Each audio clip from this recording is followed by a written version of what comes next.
Okay, so this is my week one recap of being in Austin. So many thoughts going through. So I went to Crew Mahoney's Sprint Club on Monday night. Now that was really interesting because to meet Crew one-on-one was wild. I worked with him. He mentored me for about 3 months from October 2025 to December 2025. And the man just helped me realize I've been waiting for permission because I've been so scared to just go out and venture and do my own thing. And he helped me realize, do it, because it's so important. What's important? Well, my whole mission is to help people lead sober, fit, and Christ-centered lives. Why does it matter to me?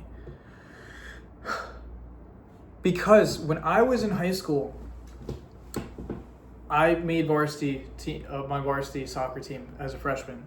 Small school, and the seniors were trying to set me up with this one girl.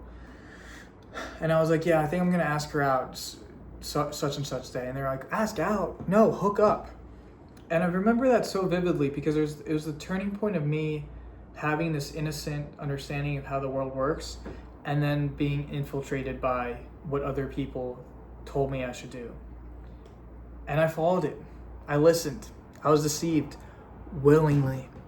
I used to think, hey, they duped me, and I didn't know. I knew the whole time. I knew I was the curiosity of the cat, and I kept walking down, and it quite literally almost led me to not being here anymore. I got so depressed, so anxious going into college, and realizing this life that I'm building and I'm about to embark on, I'm about to graduate with a finance degree and work in corporate finance.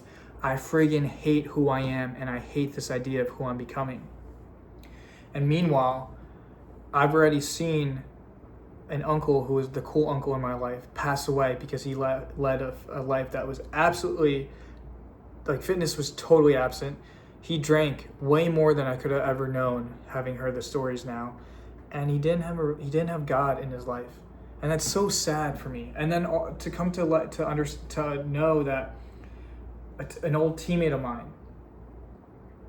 passed away, and we don't know exactly what happened, but drugs were involved. And I just think, what the heck is going on that people don't know what to do with their lives, or they're being led down this one path and they can't stand it to the point where they're willing to risk their life. And then sometimes that happens. They're not here anymore. And so I can't stand back. I can't just be on the sidelines. I can't just simply know that I personally went through that. I now have 2 people in my life personally that were taken out of life because of it. And now I know that having Jesus Christ at the center of your life is the best possible life there is. And why not go sober? Why not go sober and meet the people who actually make you feel so comfortable and so loved that childlike goofiness, silliness, laughter oozes out of you? And then fit. Why? Because it's not just lifespan, but it's health span. Look, I want to be 100 years old, 120 years old. But who wants to be that old when they can't move around or do anything? And I've seen people in their 30s, 40s, 50s, like, act old. There's that statistic that goes 95% of people after 35 will never sprint again in their life. I got that from Crew Sprint Club. Yeah. I don't want to be like that. I want to be able to toss up my grandkids up in the air. Like, it always tears me up, that grandpa who looks like he's a crazy dude because every day he's going out into his garage lifting up the kettlebell, and people are like, it's a commercial, and the neighbors are looking at him and they're thinking, what the heck is going on? To the point where, like, his daughter comes and tries, like, talking him out of it, like, Dad, what are you doing? Stop. And he just keeps on going. And then Christmas comes around. And he gives his, he gives his granddaughter a star to put on top of the Christmas tree. And she runs over to it and wants him to lift her up to put it on the tree. And it's in that moment his daughter realizes what he was doing. How many people are convinced of convenience and comfort and eating foods that aren't good for them because they can't see the cost? They can't see that when they're a grandpa, 70 years old, that they won't be able to lift their grandkid up to put the star on the tree. And there's so many more scenarios where basic movements, physical movements, are necessary for an enjoyable life. To love your people, family, your kids, and to enjoy life, to be able to play. We don't grow old because we don't stop playing because we grow old. We grow old because we stop playing. I want to be playful, not only in the way I articulate, in the way I present myself in a room, but in the way I'm able to actually move and play games like tag with my kids one day. And then why Christ? Why is that so important? Because I've found as you stray from the Creator and His design, because we are designed, we literally have gifts from Him that we're meant to use to serve other people, to serve the people that we can serve the best. Because if we don't serve them and take up that space, people who have bad intentions will do so. Salesmen, sleazy salesmen will do so. And we're meant to live a life that's not always comfortable, that requires leaps of faith, that requires risk. Because guess what? There's countless stories in the Bible where the people didn't know how they were going to do it. God gives them a directive and they're like, what? I can't do that. And He's like, oh, chill. I got you.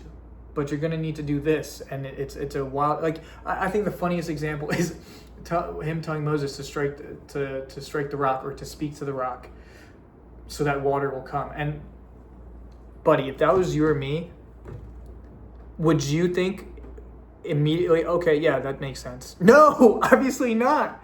But sometimes you got to follow the call that nobody else can see or nobody else can understand other than you, because you've lived certain life experiences. And God has taken you through certain caves that, hey, sometimes you thought, hey, I can't do this. I'm not going to make it. And then you did, because He's always faithful. And you're meant to guide people through the same caves. You can't force them through it. But you absolutely can let them borrow your nervous system, because you've been in an arena before. And you can lead them to the cave and say, I'll be ready for you when you come back out. That's what I believe we're all called to do in our own respective rights.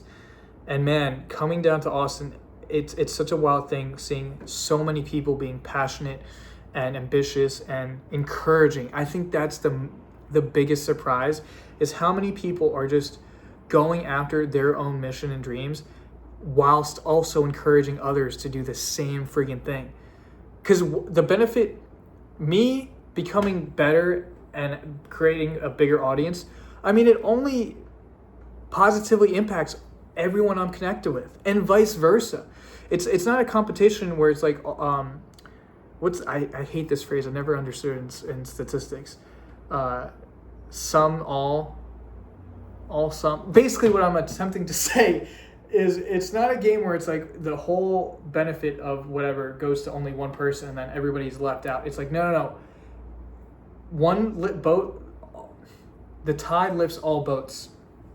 And it's just better to collectively raise the level of consciousness for people to realize, hey, this life is a gift anyway. It's all monopoly money. It's all lottery money. How the heck are we even here? Do not be deceived into thinking comfort, convenience, pleasure, entertainment. No. We're made in the image of God, our Creator. Create community, create beautiful relationships, create resolve to get through hard things, and create a beautiful story that people will want to learn about and read about one day when you're no longer here. Create a story that your kids will be inspired by, because now in this current day and age, we can literally offer that through this YouTube, social media.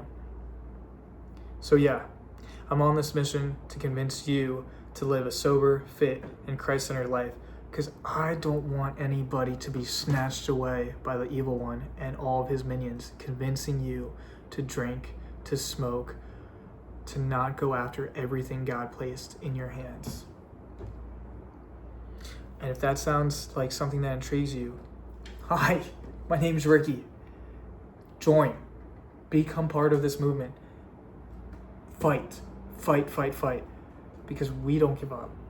Not in this house.